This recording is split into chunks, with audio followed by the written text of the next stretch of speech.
우리는 하나님의 말씀 갈라디아서 5장 13절로 15절까지의 말씀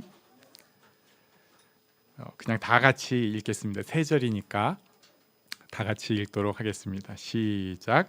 형제들아, 너희가 자유를 위하여 부르심을 입었으나 그러나 그 자유로 육체의 기회를 삼지 말고 오직 사랑으로 서로 종노릇하라. 온 율법은 내 이웃 사랑하기를 내 자신같이 하라 하신 한 말씀에서 이루어졌나니 만일 서로 물고 먹으면 피차 멸망할까 조심하라. 아멘. 오늘 13절 말씀은 우리를 뭐라고 표현을 하냐면요, 자유를 위하여 부르심을 입은 사람이라고 표현을 하고 있습니다. 자유를 위하여 부르심을 입은 사람. 우리 옆에 계신 분에게 자유를 위하여 부르심을 입었습니다, 이렇게 말씀해 주세요. 자유를 위하여 부르심을 입었습니다. 네. 자유를 위해서 이미 부르심을 입은 사람입니다. 이미 복음을 받아들이고 예수를 믿은 것, 복음을 받아들이고 예수를 믿은 것을 부르심을 입은 사람이라고 표현하고 있습니다. 여기서 제가 잘 안 하려고 하는 헬라어 얘기를 조금만 하겠습니다. 에클레시아라고 하는 말이 있어요. 에클레시아, 이게 교회라는 뜻인데 이 에클레시아라는 뜻이 부르심 받은 공동체를 뜻합니다. 부르심 받은 공동체를 에클레시아 이렇게 표현을 하는데, 이것을 사도 바울이 교회를 뜻하는 용어로서 제일 사용을 많이 했어요. 그래서 에클레시아 하면은 부르심 받은 공동체 이렇게 해석을 하기도 하지만 그냥 교회 이렇게 해석을 하기도 합니다. 그리고 오늘 본문 부르심을 입었으나, 이거는 이제 이 헬라어가 동사가 뒤가 좀 힘들어요. 뭐 어쩌고저쩌고 막 하는데, 그래서 그 에클레데테 이렇게 가지고 에클레데테 이렇게 하는데 부르심을 입은 사람이다 이렇게 표현을 합니다. 우리가 한번 교회의 특성, 우리가 생각하는 교회에 대해서 좀 생각을 해볼 수 있어요. 예를 들면은 득도를 위한 모임, 내지는 선을 쌓아가는 모임. 요거는 이제 오해죠. 이런 거는 아니라고 제가 갈라디아서에서 계속 강조를 하고 있습니다. 교회를 잘못 이해해서 이런 모임을 붙일 수도 있었을 거예요. 그래서 사도 바울은 당연히 이거 아니야. 그런데 또 이런 것도 있어요. 오늘날에도 많이 쓰여지는 건데, 배우는 모임, 또 예배 드리는 모임, 또 나누는 모임, 이런 것은 분명히 맞기는 한데 틀린 건 아니에요. 그런데 교회에 대해서 사도 바울이 대표적으로 사용한 이름이 에클레시아, 부르심을 받은 사람들의 모임. 이걸 좀 살려보려고 교회 이름이 부르신 교회, 이런 거. 네. 은혜로 부르심을 입은 사람들이 믿음을 고백합니다. 내 의가 아니고요, 하나님께서 하신 일입니다. 예수 그리스도로 인하여서 하나님 앞에 나아가게 되었습니다. 요게 오늘 스타트예요. 이게 기본입니다. 지난주까지 계속해서 본 거예요. 그 다음 볼 것이 자유를 위하여 부르심을 입었다고 말씀을 하고 있습니다. 부르심을 입었는데 자유를 위하여 부르심을 입었다 이렇게 말씀하고 있습니다. 지난주 설교가 자유였거든요. 죄에서 우리가 자유를 입었다. 세상의 종노릇 하지 말아야 된다. 하나님께서 주신 축복이 나도 모르게 우상이 되어서는 안 된다. 나에게 주신 복된 의무들이 어떤 굴레가 되어서는 안 된다. 나의 감정이 요동이 뭐 누군가를 미워하거나 혐오하거나 시기하거나 하는 것이 내 자유를 뺏어가서는 안 된다. 세상의 어떤 거친 흐름, 물결이 나를 집어삼켜서는 안 된다. 잔재미로 시작한 재미들이 나의 자유를 앗아가서는 안 된다. 뭐 이런 것들 좀 달리 표현을 했었어요. 그리고 또 한 가지, 율법으로 내 의로 구원받으려고 하는 이런 생각, 자유를 깨뜨리는 거다. 그러니까 내가 뭔가 잘해서 구원받으려고 하는 생각, 이거 잘못된 거다. 지난 주간에도 솔찬히 상당히 더웠습니다. 그런데 교회에서 저도 뭐 별일 안 하는데 이제 뭐 좀 조금 정리 좀 하고 뭐 좀 하려고 하는데 겁나 더웠어요. 예, 그래가지고 막 그 땀이 그 비 오듯 하면서 옷이 다 축축하게 젖고 근데 되게 웃기는 게요. 이렇게 딱 조금 일하고 나면 좀 뿌듯한 느낌이 들어요. 내가 뭔가 했어. 이게 잘못된 생각은 아니에요. 내가 뭔가 했어. 그런데 내가 하나님 앞에 뭔가 한 이것 때문에 나는 하나님의 백성이고 자녀야. 요렇게 살짝 하는 게 이게 마귀의 책략이라는 거예요. 하나님을 위해서 열심히 헌신한다고 해서 내가 의로워지는 것 절대 아닙니다. 우리가 의로워지는 것, 우리가 구원받은 것은 내 힘으로는 되는 게 하나도 없어요. 그저 하나님의 은혜고 예수 그리스도께서 하신 일입니다. 우리가 할 일은 아멘, 맞습니다. 인정합니다. 하나님께서 나를 사랑하셨군요. 내 죄를 다 사하셨군요. 요거밖에 없다는 거예요. 사람은 자꾸 흔들려요. 왜 그런지 모르겠어요. 저도 불안합니다. 존경하는 목사님들이 사고를 치는 경우가 있어요. 이게 이제 그 부교육자들, 이제 예전엔 제 친구들이 많았고 이제는 후배들로 옮겨갔는데 얘기를 들어보면 겉으로 보는 거하고는 좀 다르잖아요. 우린 또 그런 걸 좋아하잖아요. 그래가지고 그 목사님은 겉보기는 그런데 우리가 그 교회의 덕을 위해서 다 쉬쉬하는 거야 하면서 또 다 얘기해요. 좀 별로 그냥 그래. 그런 사람이야. 그냥 설교만 잘하셔. 뭐 이런 사람도 있는데 어떤 사람은 진짜 괜찮은 사람이 있어요. 그분 진짜 학자야. 도대체 이분은 세상 정욕과는 관심이 없는 사람 같아. 좀 이렇게 표현은 안 하는데 그런 느낌을 받은 사람들도 있어요. 근데 제일 충격받는 거는 그런 분들이 뭔가 사고를 칠 때가 있습니다. 진짜 그냥 차라리 빨리 돌아가시지 왜 그랬어. 제가 시험에 막 들잖아요. 근데 그럴 때 제가 이 말씀을 항상 기억합니다. 고린도전서 10장 12절 말씀이에요. 우리 한번 같이 읽겠습니다. 시작. 그런즉 선줄로 생각하는 자는 넘어질까 조심하라. 아멘. 우리가 구원에 대해서 다 알아요. 이게 제가 그냥 정말 입이 닳겠어요. 근데 저부터 시작해서 다 아는데 나도 모르게 세상의 흐름에 나도 모르게 내 의에 슬슬슬슬 그래가지고 나도 모르게 하나님의 전적인 은혜가 아니고 내가 이만큼 했잖아요. 내가 그래도 이게 쌓은 게 이 정도인데 나는 그레이드가 있는 사람이에요. 난 달라. 요런 되먹지 못한 생각으로 슬쩍 가는 거예요. 제가 하나님을 위해서 지금까지 한 일이 얼만데요. 제가 이 정도면 인품이 노하우가 얼마나 이 정도 쌓였는데요. 제가 얼마나 이렇게 했지 않습니까? 그러면서 자기 의를 슬쩍 주장합니다. 하나님 앞에 차마 못하면은 사람들 앞에서 은근히 제가 좀 쌓였습니다. 네. 이것도 군대 문화인가? 짬밥이 좀 있는 사람입니다. 넘어진 모습이에요. 네. 선줄로 생각하는 자는 넘어질까 조심해야 합니다. 이렇게 자유로 부르심을 받은 사람들에게 갈라디아서 1장, 2장, 3장, 4장 그리고 이제 5장까지 열심히 자유를 설명하던 바울이 이제 실전적인 설명을 드디어 꺼내기 시작합니다. 그러니까 갈라디아서를 앞부분을 잘 읽어야 돼요.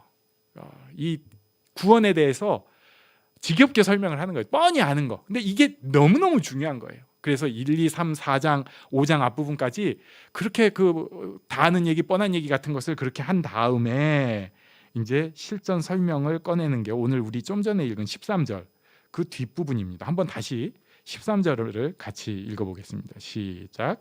형제들아 너희가 자유를 위하여 부르심을 입었으나 그러나 그 자유로 육체의 기회를 삼지 말고 오직 사랑으로 서로 종노릇 하라. 아멘. 두 가지를 말씀하고 있습니다. 자유를 가진 사람이 육체의 기회로 그 자유를 사용하는 사람이 있다. 또 두 번째는 오직 사랑으로 서로 종노릇해야 한다.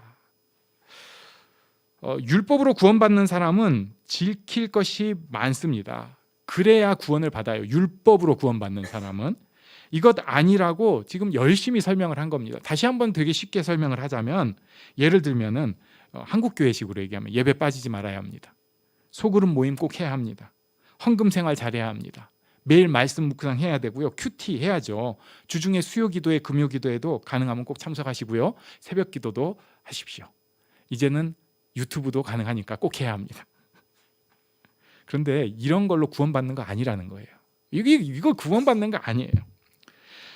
그런데 문제가 생겨요. 그러니까 내가 믿음으로 구원받고 하나님의 은혜로 구원을 받았구나. 요거는 대충 듣고 나서 그 다음 것만 들은 거죠. 그런 걸로 구원받는 게 아니네. 그러면 예배 빠져도 되잖아. 돼요. 예, 정답은 돼요. 헌금 안 해도 되네? 되죠. 기도 안 해도 되지. 술, 담배 괜찮잖아. 남한테 안 들키면 교회에서 뭐 그냥 그렇게 큰 사고 좀 범죄도 해도 구원받을 수 있다는 거잖아요. 구원받을 수 있어요. 괜찮다고 할 수 있어요. 그러나 사도 바울이 오늘 본문에서 이런 사람들을 뭐라고 표현하냐면요, 자유를 육체의 기회로 삼는 사람이라고 표현을 하는 것입니다. 왜 그러냐면은 하나님의 은혜를 받았다면서 하나님이랑은 거리를 멀리하려고, 하나님이랑은 등 돌리려고 작정한 삶이라는 거예요. 하나님 뜻은 생각하지 않고 나는 하나님의 구원받은 존재야 라고 해놓고는 하나님의 뜻은 등 돌려버리는 거예요. 하나님의 사랑을 받았다면서 난 그 사랑 필요 없고요, 전 세상이 더 좋아요. 믿음으로 구원받았다면서 저기 잘 안 보이고 그 두루뭉실하고 그런 거보다는 확 이게 눈에 딱딱 보이고 딱 떨어지는 거, 확실한 거, 이런 세상이 훨씬 좋다고요.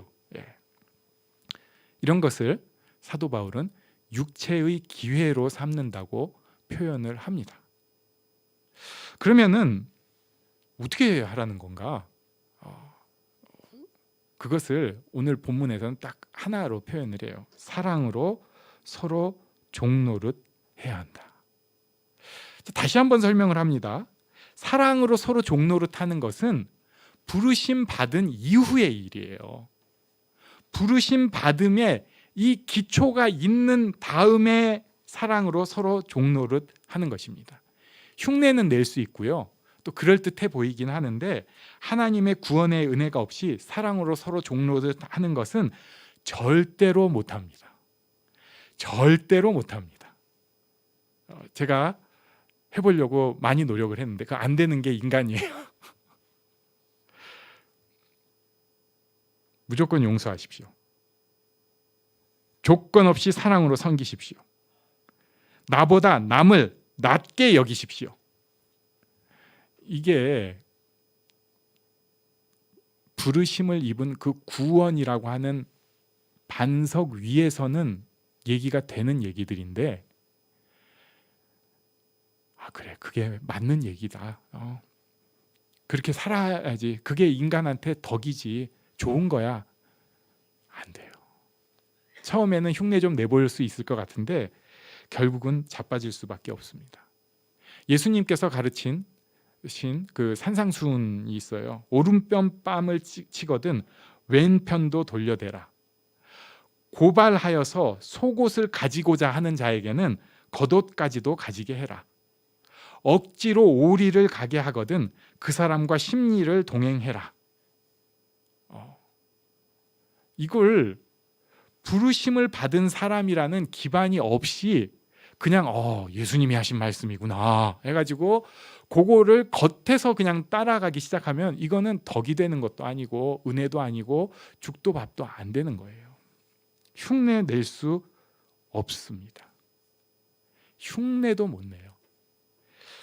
어떤 면에서 우리가 선언과 선포까지는 교회에서 하니까 따라갈 수 있는데 실전에서는 하나님의 그 사랑의 감격이 없으면은, 그 희생에 나를 사랑하신 사랑에 대한 믿음이 없으면은 진짜는 할 수가 없는 거예요.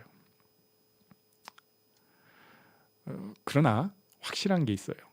분명히 내가 예수 그리스도를 믿은 사람이라면, 오늘 성경의 본문대로 하면은 부르심을 받은 사람이라면, 하나님의 은혜를 받은 사람이라면 꼭 해야 될 게 있는데, 서로 종노릇해야 됩니다.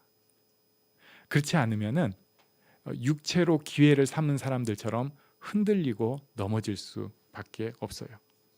여기서 또 신기한 일은 하나님의 종노릇이라고 안 하시고 서로 종노릇이라고 표현을 하셨어요. 눈에 보이는 서로에게 종노릇을 할 수 있어야지 하나님의 종노릇도 할 수 있습니다. 우리 요한일서 4장 20절에 유명한 말씀이 있잖아요. 우리 같이 읽겠습니다. 시작. 누구든지 하나님을 사랑하노라 하고 그 형제를 미워하면 이는 거짓말하는 자니, 보는 바 그 형제를 사랑하지 아니하는 자는 보지 못하는 바 하나님을 사랑할 수 없느니라. 아멘. 이 말씀 갖고 씨름해 보셨습니까? 굉장히 기분 나쁜 말씀입니다.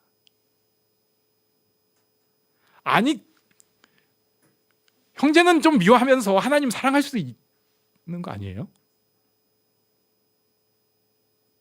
전 그거 사실 아직도 모르겠어요.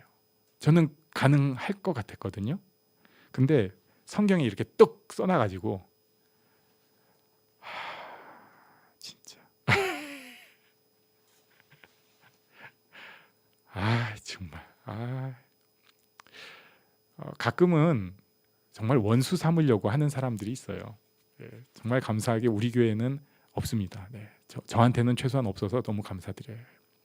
근데 신앙생활하다가 진짜 원수 삼으려고 하는 사람들이 있어요. 저 사람이 지금 이 정말 뿌리까지 나를 도발하고 있구나. 이거 어떻게 해야 될까요? 저는 도망갔어요, 일단. 제 딴에는 애쓴 겁니다. 안 부딪히고 도망갔어요. 도망가가지고 그 다음에 이제 혼자서 성질 엄청 냈죠. 이게 잘했다는 건 아니에요. 근데 이거 어떻게 하겠어요? 사람이 덜 됐으니까. 가끔은 폭력적인 분명히 언사와 행동이 나왔을 거예요. 그런 건 덕이 안 돼서 지워버립니다, 저는. 그리고 나서 한번 부르르 하고 나면 화가 풀리는 건 아닌데 다시 이런 말씀이 생각이 나는 거예요. 그래가지고 내키진 않은데 너무 화가 날 때는 또 특징이 있잖아요. 혹시라도 이게 뚜껑이 열리고 머리가 더 빠질까 봐 이렇게 누르면서 하나님 용서의 축복을 주십시오. 용납의 축복을 주십시오. 저 못해 먹겠습니다. 그러다가 다시 하나면 또 혼자서 열받아갖고 아이씨, 아직 그릇이 덜 됐습니다. 왜 이런 말씀을 주셔가지고 말이야. 그런데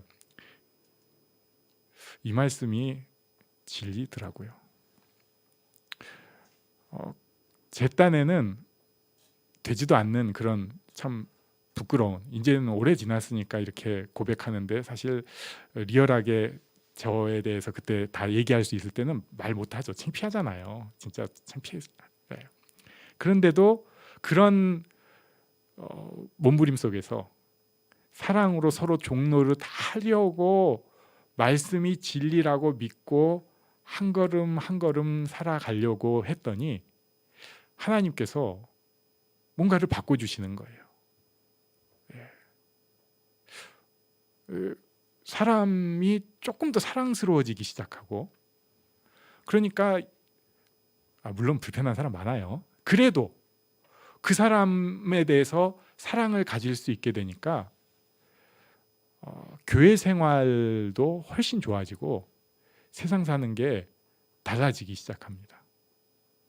전에는 저주와 쓴뿌리가 더 우선이었던 것 같은데 이게 어느새 물론 있어요. 없다는 거 아니에요. 그런데 뒤로 밀려가는 거예요. 그리고 나에 대해서 명확하게 생각을 하게 되는 것입니다. 나는 저주하는 존재가 아니구나. 방식은 좀 여러 방식이 있을 수 있지만 어쨌든 사랑하는 존재고 용납하는 존재구나. 그리고 사랑으로 서로 종노릇 해야 하는 것이구나.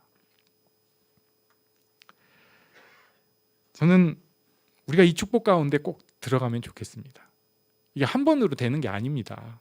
오늘 교회에서 하고 끝나는 게 아니고요. 자기를 하나님 앞에 걸고 씨름해야 되는 거예요. 부르심을 받은 사람이라는 그 확신과 고백 속에서, 고백의 기반 위에서 하나님 앞에 자기를 내어놓고 하나님 저를 붙잡아 주세요, 제게 힘을 주세요 하고 싸워야 되는 것입니다. 14절에 이것을 한 번 더 말씀합니다. 온 율법은 내 이웃 사랑하기를 내 자신같이 하라 하신 한 말씀에서 이루어졌다 말씀하고요. 그리고 15절에 만일 서로 물고 먹으면 피차 멸망할까 조심하라고 말씀하고 있습니다. 교회에 대한 경고라고 저는 받아들여요. 지금까지 교회들은 서로 물고 먹는 모습을 좀 가졌던 것 같아요. 우리가 손해보면 안 돼. 우리는 손해보면 안 돼. 다른 교회랑도. 다른 교회 저건 잘못됐고 우리는 하나라도 손해보면 안 돼. 이런 것은요, 사도 바울의 표현으로 하면 서로 물고 먹는 것입니다. 사랑으로 종노릇하는 게 맞아요. 우리가 어떨 때는 좀 호구 같을 때가 있을 때라도 이게 하나님께서 원하신 일이라면 사랑으로 서로 종노릇하는 게 맞습니다. 이제 우리 개인적으로도 그럴 수 있어요. 나는 이건 아니야. 그럴 때 하나님께서 마음을 툭 치시면요, 사랑으로 종노릇하는 관계로 변화돼야 됩니다. 어떨 때는 귀찮아가지고 이렇게 하시는 분들이 있어요. 그냥 뭐라고 해야 되죠? 너랑 나는 아예 다른 사람이니까 립 서비스 대충 해주고 철벽 딱 쳐놓고 경계를 긋는 거예요. 너는 나랑 다른 부류야. 그러면 화도 별로 안 나고 좀 표현이 그런데 저건 인간 취급을 안 하는 거예요. 근데 거기서 사랑으로 종노릇하는 걸로 바꿔가야 합니다. 지금까지는 자유 얘기해가지고 신났었는데 갑자기 종노릇하니까 힘들어요.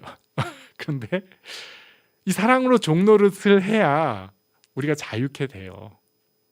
이게 사도 바울이 우리에게 알려주고 싶은 사랑의 비밀입니다. 저는 이 축복이 우리 모두에게 있기를 바랍니다. 우리가 지금 부족해서 이렇게 잘 못하더라도 이런 씨름을 해감으로 하나님께서 주신 자유를 낭비하거나 그걸 누리지 못하는 사람이 아니라 사랑의 종노릇으로 정말 그 자유가 우리 삶 가운데서 풍성하게 넘쳐나는 이런 복 우리 모두가 받기를 간절히 바랍니다. 특별히 가족 가운데에서 사랑으로 종노릇하는 축복이 우리에게 있기를 바랍니다.